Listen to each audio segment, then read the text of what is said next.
પીએમજય યોજનામાંથી ખ્યાતિ સહિત 7 હોસ્પિટલો સસ્પેન્ડ, આરોગ્ય વિભાગે કરી સસ્પેન્ડ મામલો।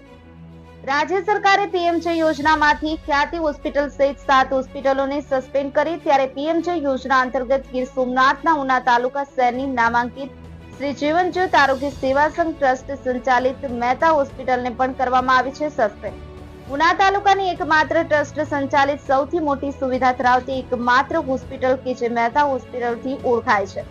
આ હોસ્પિટલ પહેલા પણ વિવાદોમાં આવેલ, જેમાં પીએમજે હેઠળ ખોટા બિલો રજૂ કરી અને સરકાર પાસેથી પૈસા લેતી હોવાના આક્ષેપ થયેલા, જેની તપાસ હેઠળ સ્ટેટ એન્ટી ફ્રોડ યુનિટ દ્વારા આ હોસ્પિટલની તારીખ 5 જૂનના રોજ મુલાકાત લેવામાં આવેલ, જેમાં ટ્રસ્ટ સંચાલિત હોસ્પિટલ દ્વારા બીયુ, પરમિશન અને લિફ્ટ લાયસન્સ રજૂ કરેલ નહીં, જેથી પીએમજે યોજનામાંથી આ મહેતા હોસ્પિટલને તાત્કાલિક સસ્પેન્ડ કરવામાં આવેલ। હાલ થોડા દિવસ પહેલા ઉનાની આ મહેતા હોસ્પિટલ દ્વારા ઉના શહેરના જગદીશ મોટવાણી નામના અનેક રોગોથી પીડિત દર્દીની જાણ બહાર 39,000 વીમાની આ રકમ ઉપાડી લીધાના દર્દીએ આક્ષેપ કર્યા છે, જેમાં દર્દીના પગની બંને આંગળીઓનું ઓપરેશન કરવામાં આવેલું અને દર્દી હોસ્પિટલમાં દાખલ રહી ન હોવા છતાં દાખલ હોવાનું દર્દીનું ખાનગી વીમા કંપની પાસેથી 39,000 વીમાની રકમ મેળવી લીધી છે। હાલ આ મહેતા હોસ્પિટલમાં પીએમજે યોજના હેઠળ દર્દીની સારવાર આપવામાં આવતી નથી, તેમ છતાં હોસ્પિટલમાં અનેક જગ્યાએ પીએમજે યોજનાના બોર્ડ લગાવ્યા છે અને પીએમજે યોજનાની કેસબારી પણ હજુ રાખવામાં આવી છે। બ્યુરો રિપોર્ટ, ગિરનાર અવાજ ન્યૂઝ, રમેશ સત્યની સાથે। આપનો પરિચય?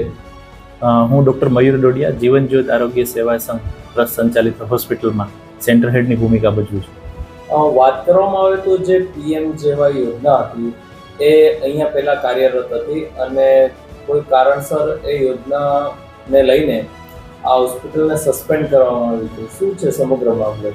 આમ તો પીએમજેવાય યોજના ઘણા વર્ષોથી, એટલે કે ટૂંકમાં કહું તો 2018થી અહીંયા કાર્યરત છે।